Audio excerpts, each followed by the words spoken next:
Hello to all, welcome back.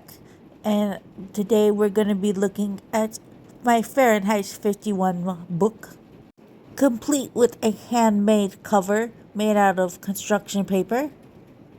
It has to be one of, if not my most favorite book. I find the story compelling and the world that they're in super fascinating. In particular, I want to bring up the Hound. In this society, books and literature are some things that need to be burned. And rather than put out fires, firemen actually go to the houses that have books and burn it up. Fire trucks are big brass tanks that carry kerosene instead of water. And rather than a cute Dalmatian, they have the Hound. The Hound is a piece of machinery that they let loose on people who don't cooperate. Throughout the book, you feel that the Hound is something that you need to fear and you feel threatened by. There's even a few passages where we get some descriptors of the Hound itself. It's made of copper, brass, and steel. It's got a black nylon nose. It has 8 paw-padded legs. And it has green-blue neon eye bulbs.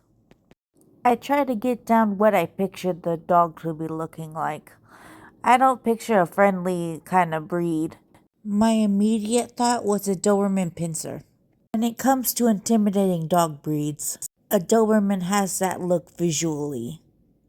And when I picture the Hound in my head, I imagine something sleek with sharp angles. So, safe to say that a pit bull would have been out, given their chunkiness. And maybe it's because I had a mixed pit, but I just can't get over the fact that they have silly faces. I have very fond memories of my dog Toby looking at me all goofy. And that's also another reason why I can't pick a breed like a German Shepherd. They are very scary in their own right. But since I have a German Shepherd myself, all I can picture is a goofy boy. There's not a single thought behind those eyes, and that's how I like him. Unfortunately, my dog bias eliminates 2 dog breeds, so the base of the Hound dwindled down to being a Doberman.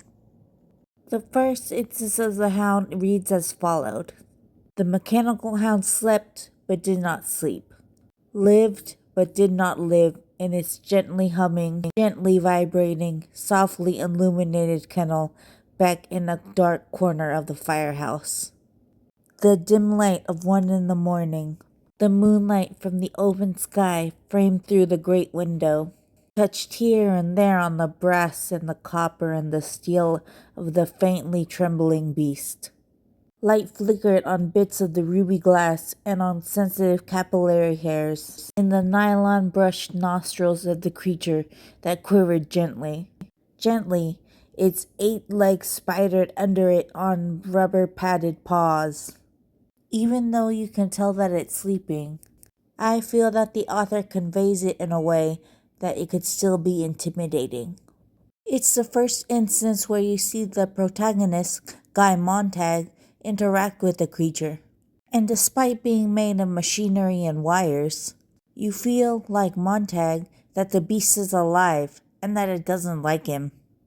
Which technically should be impossible because it's a machine and it only eats the inputs that's put into it.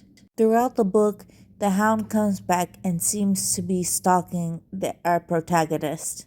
But whether it's really there or if it's a hallucination brought up by a guilty conscience, well, I think that's up for the reader to decide.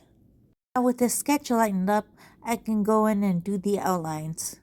I can also go and get my nerd on and tell you why I like this book. Like I said in the beginning, the firemen are people who go out and burn the books. Our protagonist is one such fireman.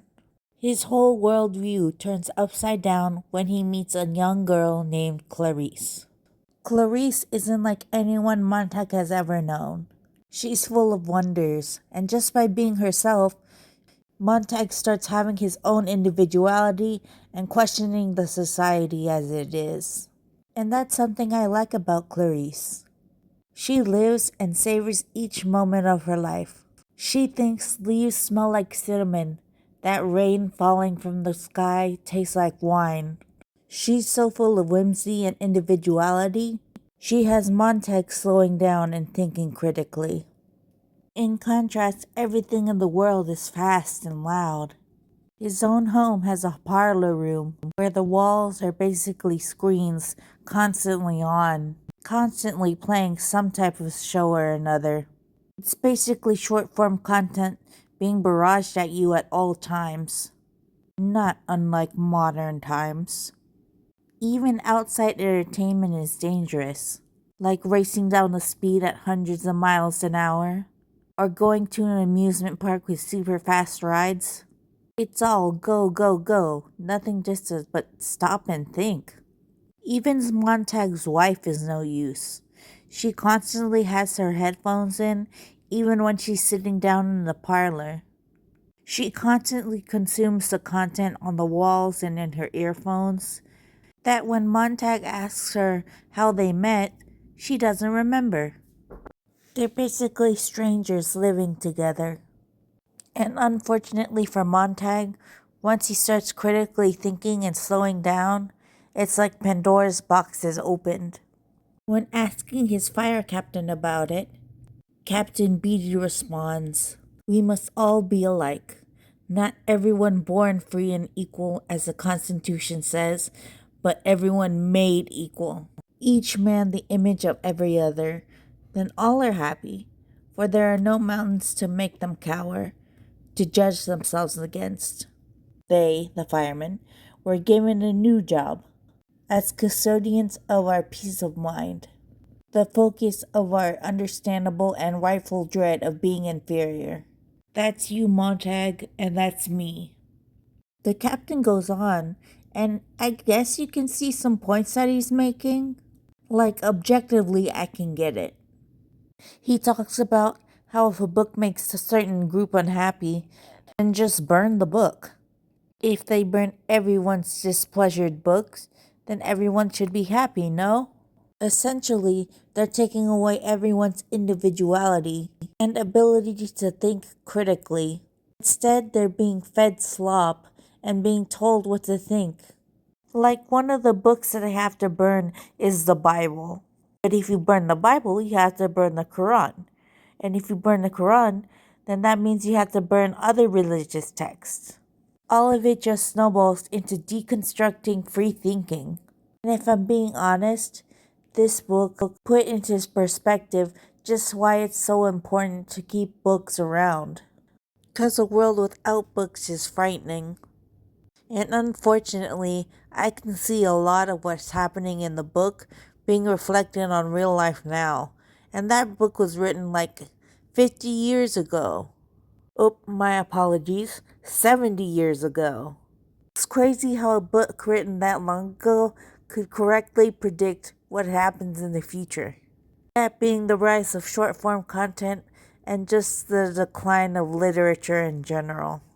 And when it comes to parallels, don't even get me started on 1984. But that's a discussion for another video. Anyways, back to the actual drawing of the hound. I'm actually going in with 3 different colors. I color matched the ones closest to copper, brass, and steel. In reality, I kind of pictured the hound being all black, but I gotta go by what the book says.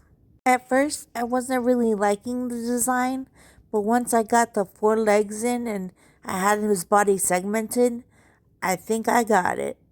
I feel like I definitely nailed the mechanical aspect of it. And overall, it's coming together.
with the final touches done, here's the end result.